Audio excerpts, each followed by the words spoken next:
time, as we call it as a pralaya. Yasha sarveshu bhuteshu nashyatsu na vinashyati. That spiritual world will never be destroyed. So that is a permanent world, and this is a temporary world. So we have to go from the world which is temporary to the world which is permanent.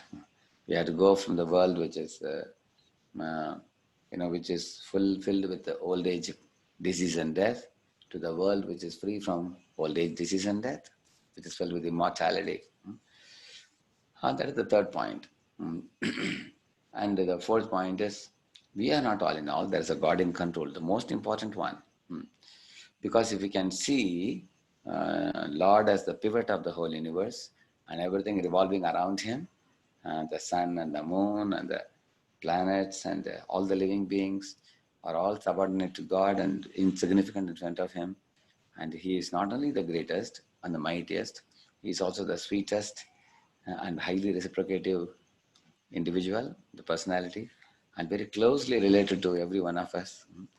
So if you can make them understand these four things, I would say the purpose is achieved, and our movement will be easily accepted. And that's what I am trying to do in India. Like currently, I am doing this Utkarsh camp on Friday, Saturday, Sundays. About 600 to 650 students join all across the country here in India. So I get brilliant questions from them. Yesterday we were speaking on the topic of, did man evolve from branches to benches? Did man evolve from apes to the human, Cro-Magnon man? So we were discussing with PowerPoints and everything. So here is one point that students will expect us to present scientifically whatever we present, and if they feel that we are just blindly accepting scriptures, that won't be convincing to them. So one of the ways to approach the students is science and spirituality. That is a very nice way to start with a newcomer, especially one who has a lot of faith in science and research. They will appreciate it. Another approach to reach them is, life tools and spirituality. If they see that the spirituality is offering a lot of valuable tips for their everyday life to make it a happy one, then people are open also. Then people wish to know more about spirituality. And another one is good physical health and connected to spirituality. For example, yoga, for example, vegetarianism, and for example, pranayama helps in calming the mind. Then people are ready to accept spirituality. Now, these three routes I told you, the science, another one about life tools, another one about health, good health. These three may be good, but there is a great risk of getting stuck in these three things without reaching them to the point of spirituality. Because then they may take the good health points and good life tool points and maybe good scientific points, but they may not start spiritual life at all. They may be appreciative of what you're doing to some degree from a distance, but they may not take to it directly.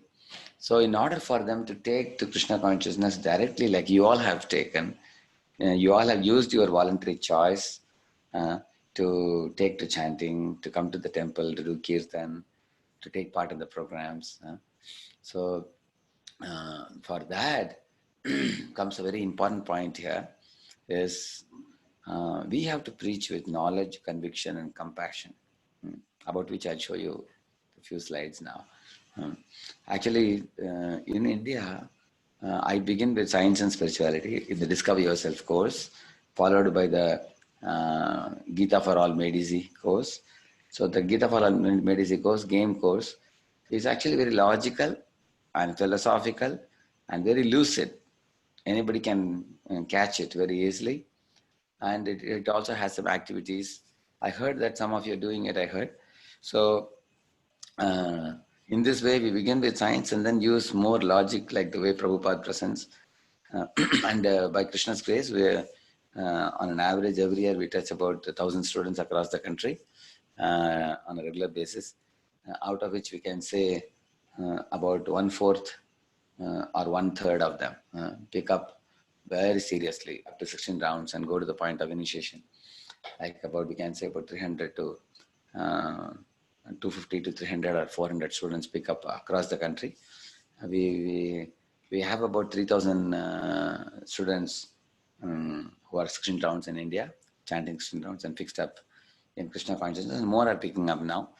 So uh, now, preaching with knowledge, if you see here, Srila Prabhupada is presenting the philosophy so enthusiastically. And you can see all the faces of the devotees lit up because Prabhupada actually lived the philosophy, and he was jubilant, joyful in practicing it. So, if we follow in his footsteps and present the truth without compromise, at the same time, not impose it, but present in a way that people can digest it and appreciate it, then likely we will get very committed devotees. This is very basic. Another time when I talk to all of you, I will share a PowerPoint on this, how to feel the God's love for us.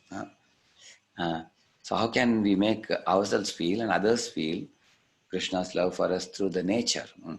So how Krishna is the owner of this material nature? He says, Bhinna me prakritirashtada. And how he is in control.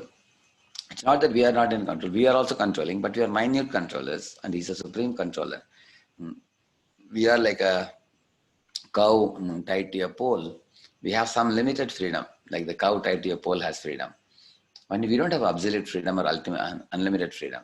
For that matter, even a free citizen of America, he is free to wander on the road, and he is free to live. He can drive his car, but he doesn't have unlimited freedom. He can't just do what he wants. If he engages in criminal activities, he'll be put behind the bars. Or if he breaks the law of the state, then he is punishable. So he has some freedom. But those who misuse the freedom are put in the jail, where the freedom is even more restricted, isn't it? That's called fate, we call it. Fate and free will. We have fate, the great restriction, and we have free will, which is given to us more and more. Like Narada has so much free will, he can fly to any part of the universe, he can fly to even Vaikuntha. He has a lot of freedom. The more we align with Krishna's words in the scriptures, then we have abundant freedom. Lots of freedom Krishna gives. So, like there are two words in English, word and sword. Word means Shastra. Sword means Shastra. Shastra means a weapon. Like for the animals, like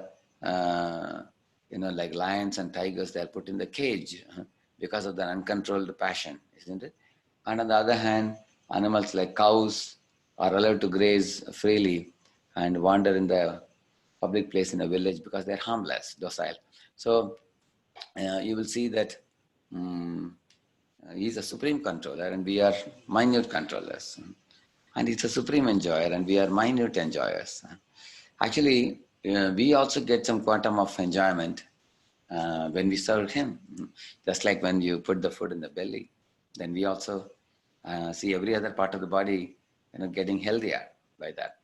So actually in the modern day society talks a lot about personal selfish enjoyment, but it often forgets about serving that supreme who is supremely lovable, Krishna, and learning to be happy by serving him and deriving happiness from him.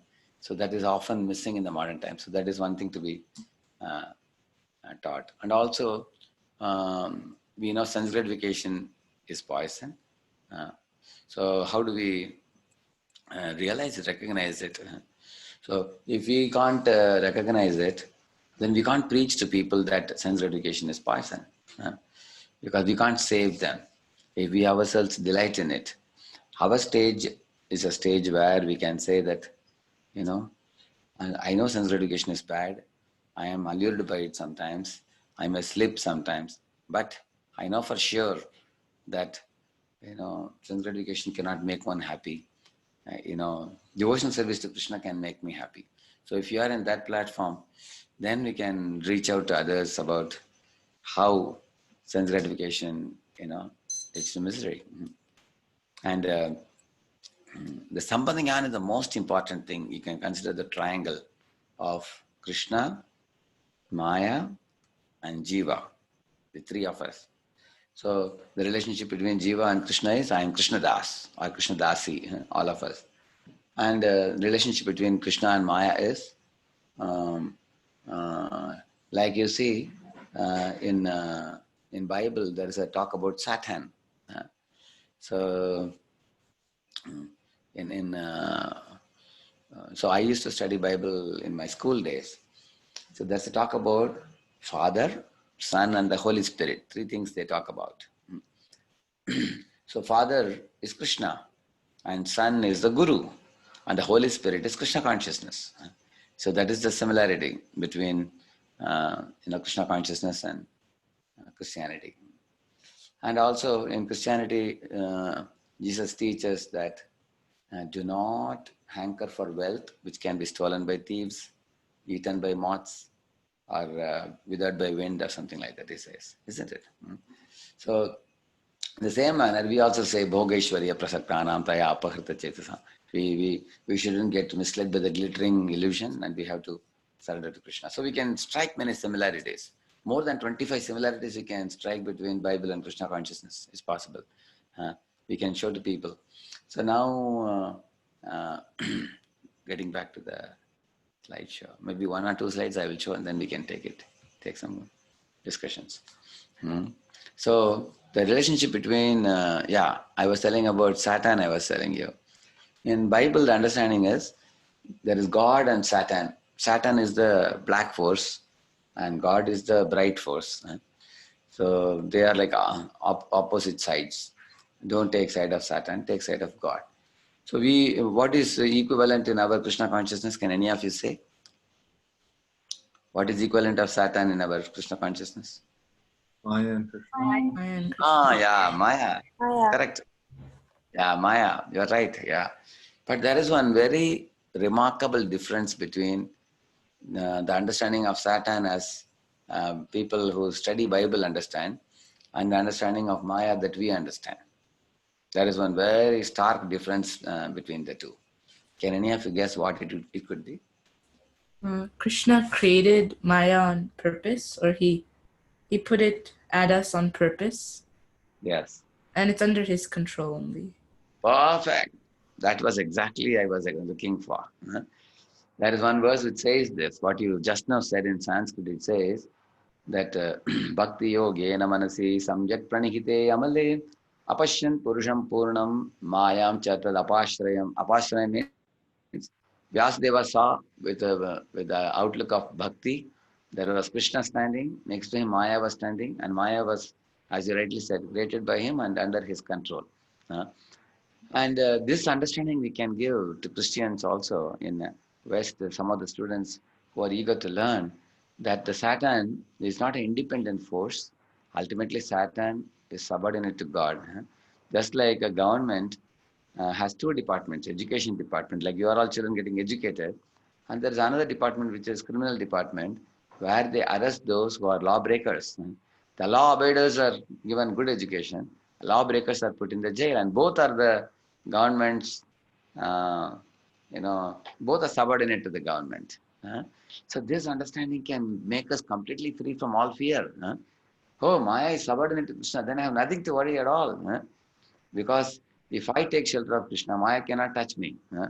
Like, for example, one boy was walking in the sidewalk and he saw a bulldog sitting, and as soon as he walked past the bulldog, I thought he raised his hand. So the boy got frightened. He crossed the road and ran across the road. And the dog also came behind him. But then the moment he saw his father and caught hold of father's hand, and then he turned around, now he had no fear of the dog now.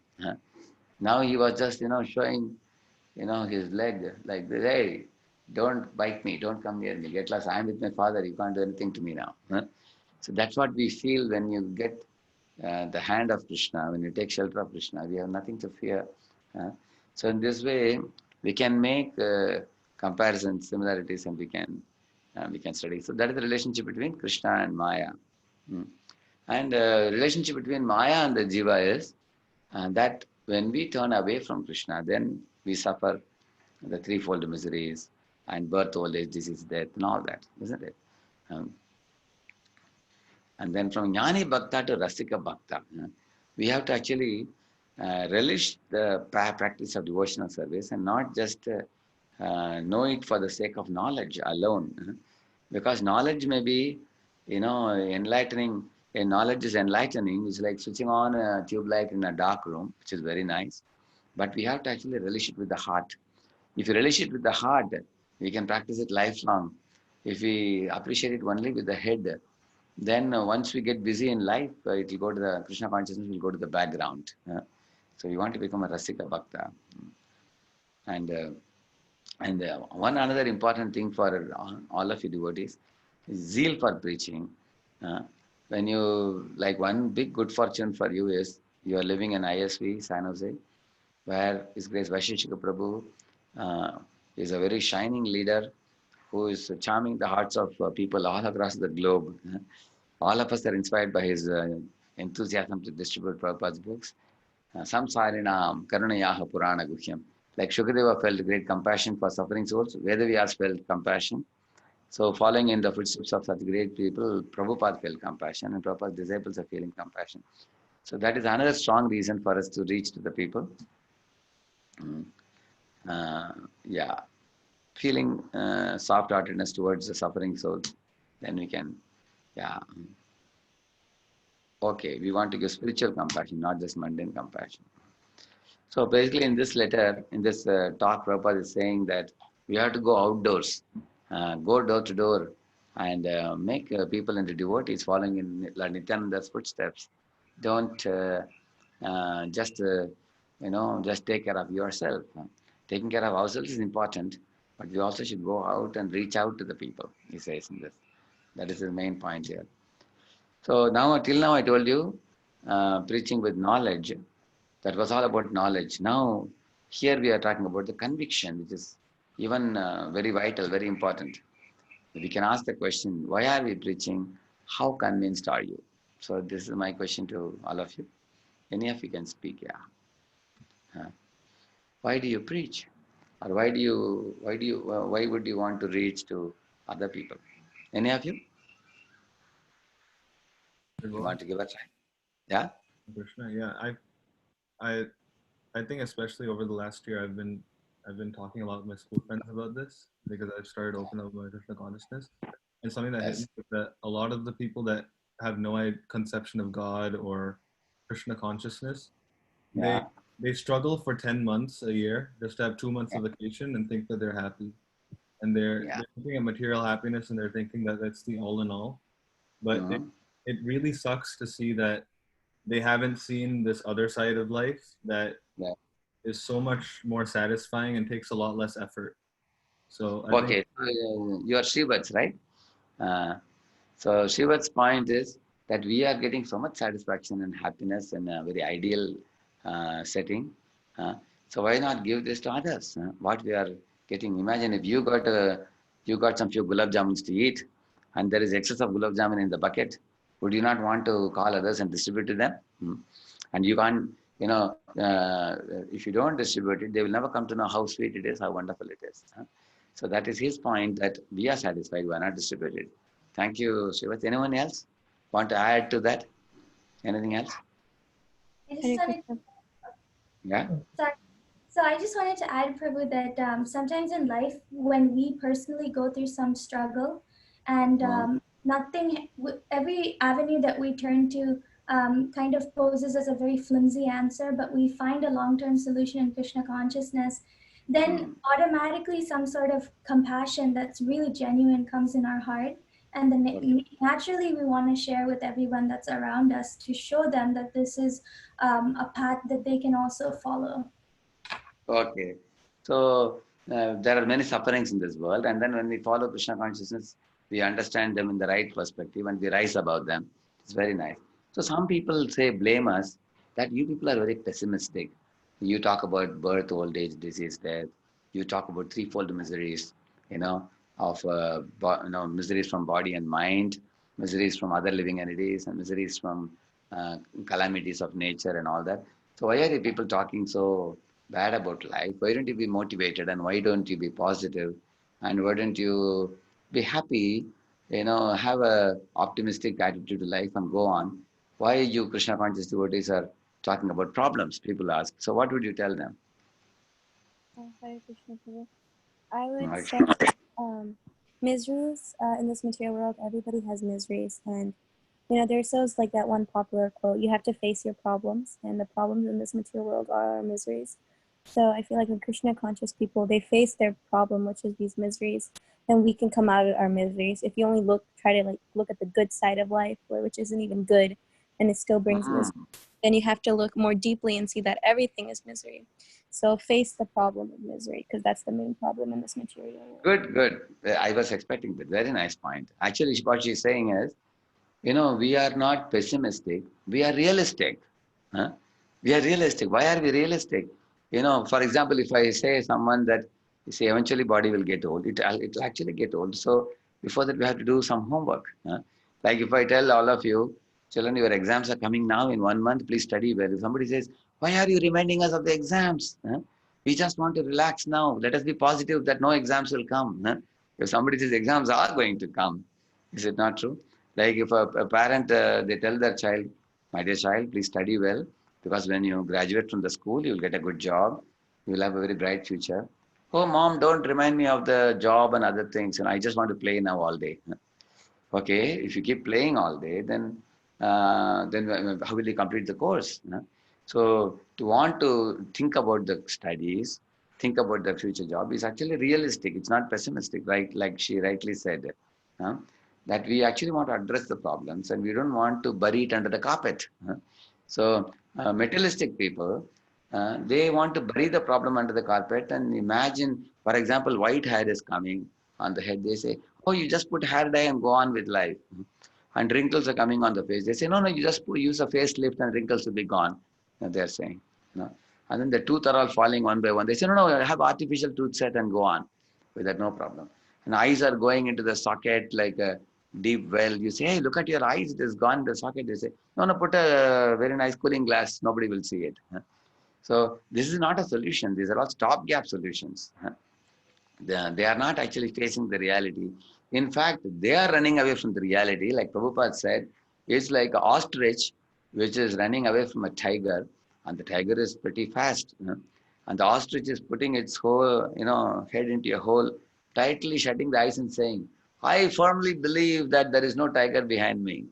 Since I have closed my eyes, putting my head in a dark hole, so I am safe now. I am very positive. I am very optimistic, he says. But the tiger catches him from backside and pulls him out of the hole and eats him up, isn't it? So if the ostrich is really intelligent, either it should run away or fly onto a tree or something. So he won't be caught by the tiger. Similarly, we have to become transcendental. We have to transcend the problems by being willing to face the reality. So that was, I like the point, what you said. So we are not, both of them made the nice point. We are actually realistic. We are not pessimistic. Another interesting point you will see in Krishna consciousness. Not only we talk about problems, we talk about solutions. Is it not? For example, we tell people, don't eat meat. Don't eat fish, eggs, and all these dirty things we say. Like one great writer said, do not make your belly the graveyard of carcasses. Like that he wrote very strongly. He said. So now we are not just saying that. We are giving them a positive alternative. What is the positive alternative? Eat Krishna Prasada. Krishna Prasad. A big plate of prasad with such variety. Is there anywhere in the world you will get such variety like what you get in ISKCON? Such varieties of prasad, isn't it? Similarly, we are telling people that, don't hear rock music, which is 120 decibels, that will have problem in your heart. Because if you hear 120 decibel music, it is like toppling a man put in a rickshaw, it actually disturbs your biological rhythm. And we are not just saying don't do that. We have a positive alternative. We have so many powerful musicians in ISKCON like Madhava Prabhu. We have Bibi Govind Swami Maharaj. So many other Swamis and so many other singers. Even many of you, I heard you all do, like kirtan melas in your temple for hours together, playing mridangam and harmonium and kartal. So we have very, very melodious Hare Krishna music and bhajans, which we are offering as a positive alternative. Now we have seen two things now. One is the food, another one is music. So, and you see, there are many people going to discotheque and dancing there, doing break dances and doing all that. So now we don't do that, but we do dance in the temple with other devotees. So our process is not a very boring process. You don't have to go to Himalayas, plug your nose, or bury yourself in Gangotri, Yamunotri in chill waters or something. We are not like the Buddhists who fast all day and eat only one carrot in the night. And Buddhists are not allowed to speak. They have to maintain a vow of silence. We are not like that. We are a movement where you can discuss philosophy like we are doing now. You can dance with other devotees, remembering Krishna and his devotees in spiritual world. So we are a very highly positive movement. So pessimism means what? You are presenting one side of the reality, the sufferings in the world, and you say that you are doomed, that's all. That is pessimism. We are not saying that. We are giving a positive alternative. Now let me ask you a question. Is this world looking for you like a concentration camp? Or is this world looking for you like a jail? In order to answer this question, you need to know the difference between a concentration camp and a jail. So let me see who can say the difference between the two, concentration camp and a jail. Any of you? In a concentration camp, the prisoners are forced to work and do manual labor. Yeah. So he says that they are forced to work. Is that all? Anyone else wishes to add more to the meaning of a concentration camp? Concentration camp is like absolute torture. Yeah, correct. And absolute torture leading to what? It's basically essentially slavery in a sense. Yeah, correct. You are right. And then eventually, what is expected of a person in concentration camp? They usually die. Yeah. They usually die. Yeah. Eventually, that means, they make people suffer like what Hitler did for the Jews when he gassed them to death practically. The people sometimes are not fed with any food. They are not given any medical treatment. And they are basically allowed to die out. That's all. Some people even eat the stool and urine, unfortunately. And eventually they die. That is concentration camp. But what about the jail? In jail, are they given food or not? Yes. Yeah. Are they given water to drink? Are they given medical support in case somebody gets sick? Yeah, you will see that. So the material world looks like what for you? It looks like a jail or a concentration camp? A jail. A jail. Yeah, it's a jail. Because you see, from the earth, you get the grains, fruits, cereals. From the clouds, you get the drinking water, potable water, isn't it? And the sun provides you sunlight, and the moon provides you 6 types of juices, isn't it? So that means God certainly wants us to live nicely. Not only He has given us grains. Imagine if you were to eat only rice every day without any taste. People would be bored with the food. He has given spices like ginger, pepper, elaichi, and cardamom and turmeric, isn't it? And pepper and all these different things, spices to make your food delicious. Even this chili, isn't it? So many different types of spices. So in this way, you will find God has created this world as a world like a jail. And what is the goal of a jail? Any of you can say? What is the goal of a jail? Any of you hasn't spoken yet? You would like to try? What is the goal of it?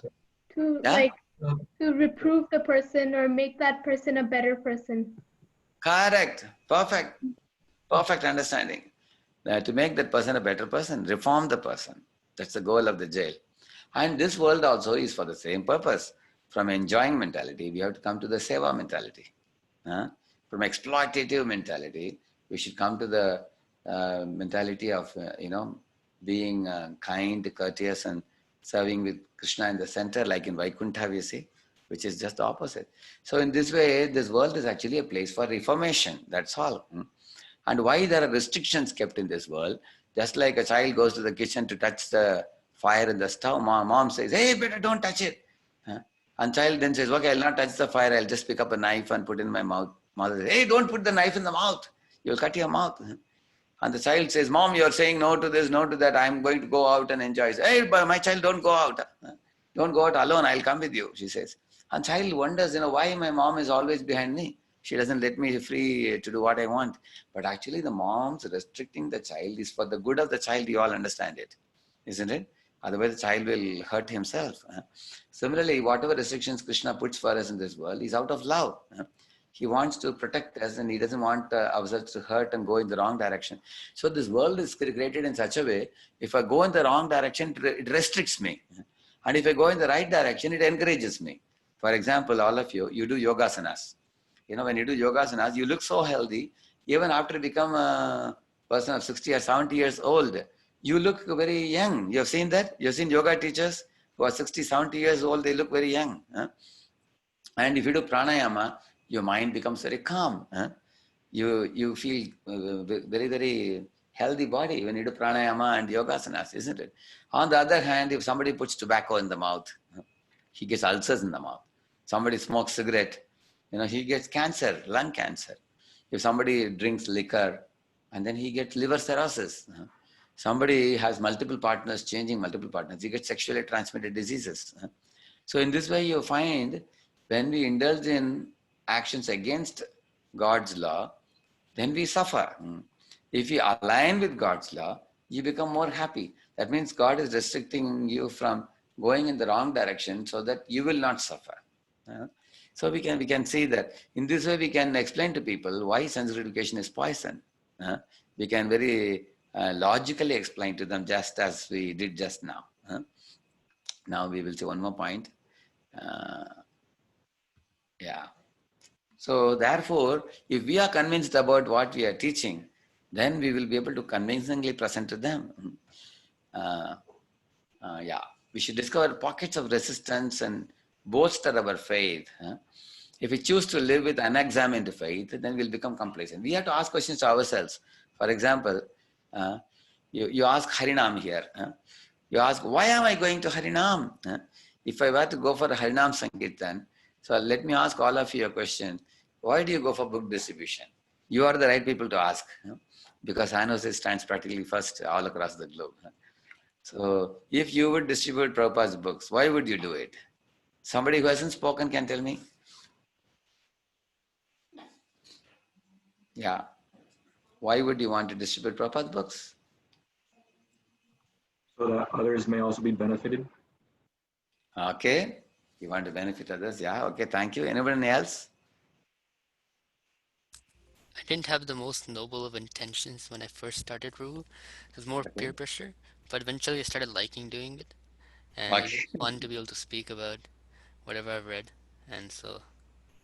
Yeah, good. I appreciate your honesty. It's the same with all of us.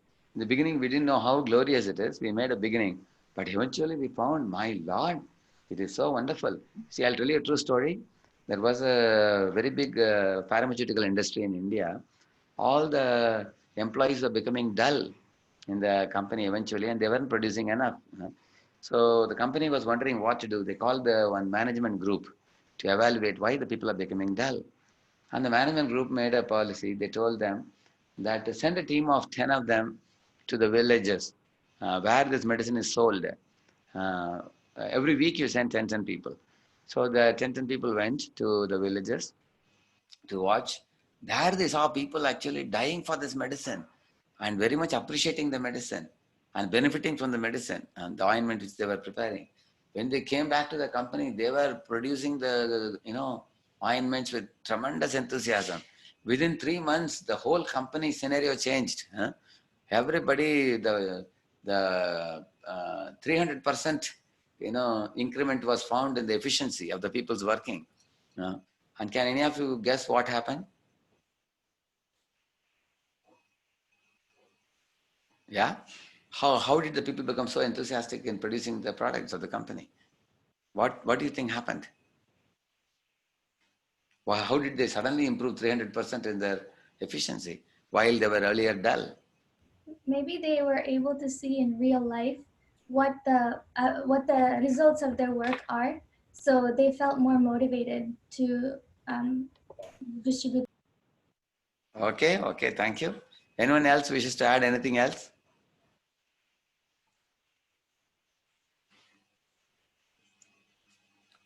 See, they were producing some ointment in the company, but they were not knowing its utility value, like Mataji rightly said. Huh?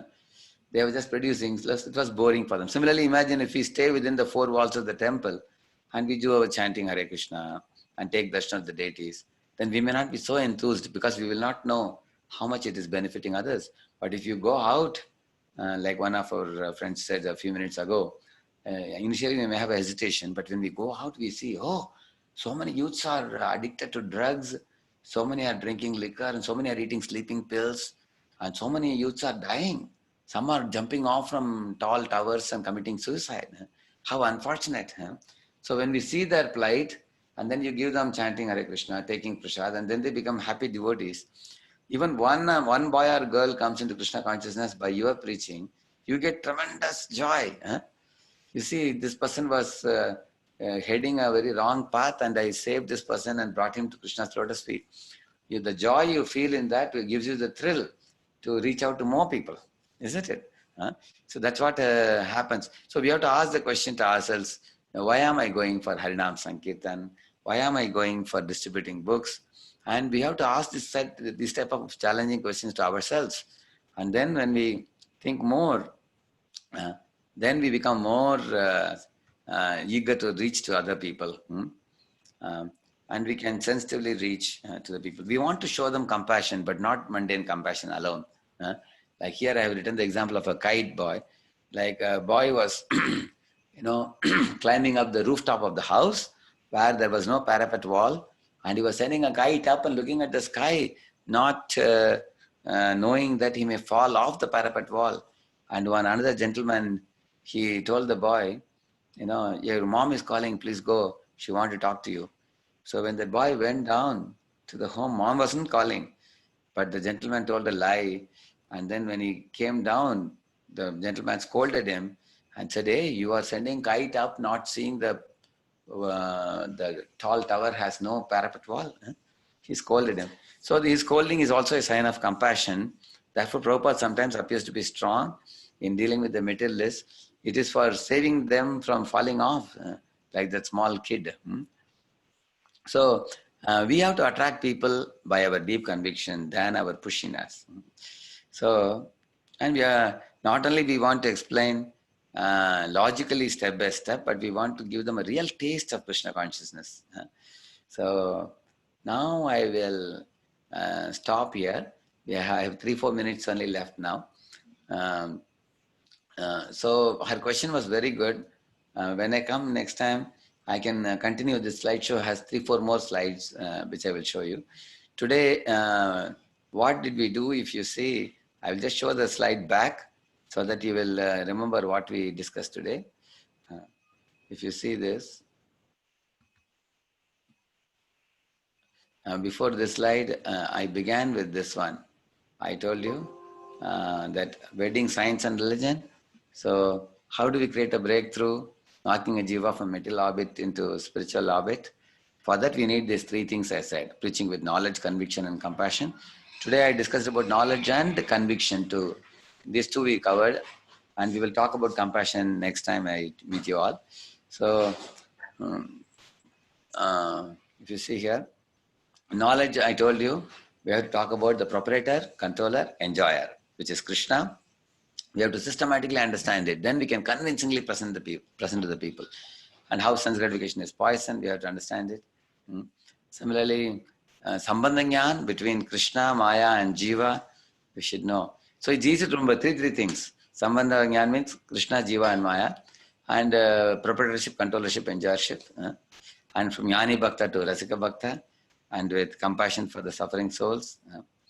Not only mundane compassion, but spiritual compassion, all that we discussed. And then we went to the heart. Knowledge means head, and then conviction resides in the heart. Heart conviction we need. For that, we have to examine our understandings, discover the pockets of resistance. In that connection, I told you many things like difference between jail and concentration camp, and also told about Saturn versus Maya, understanding. Many of you amazingly, gave very beautiful understanding of that. So in this way, now I didn't leave much time for any of your questions, but you surely can write questions to in the same place where you have put a couple of questions. You can add more questions to that. Whenever I again meet you all, I had told Shamru Prabhu and Sukeshwar Mataji that I can take out time like this once in a month. The last week of the month, I can take out 1 hour like this. I told them, in case you all like it, you are appreciative of the session, you are welcome to join. And when I come next time, 2 things I will do. If you have any queries today, which I couldn't answer, I will answer them also. And if you want to add any discussion points, you can do. And another thing I will do is to complete this third one, not only preaching with knowledge and conviction, but also with compassion. I'll cover that also. So is that all right, Mataji and Shamru Prabhu? Yes, Prabhu. Thank you so much. I know it's 3:30 to 4:30 for you. And just before No, it's absolutely no issue for me because I sleep early. I get up at 3 o'clock generally. So it's easy for me. And also, I found students very participative and very intelligent. I didn't have to give the answer. They only gave the answers. I just asked, I threw the question and they found the answer very appropriately. It was very nice. Generally, I don't get the answer so easily. Here it was very smooth. Just like guava, when it is yellow, it just comes out very easily. But otherwise, if the guava is green, you have to twist it several times to remove it. So their answers are like yellow guava, which is coming out very quick because they're trained well. So they have no difficulty in finding out the answers. So thank you all very much. And I look forward to meeting you another time. Thank you. Hare Krishna. Thank you so much. Thank you.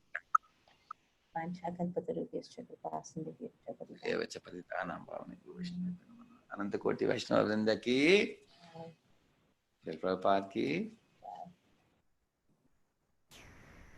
Thank you, Mataji. Thank you so much. So we'll meet again last Sunday. Thank you.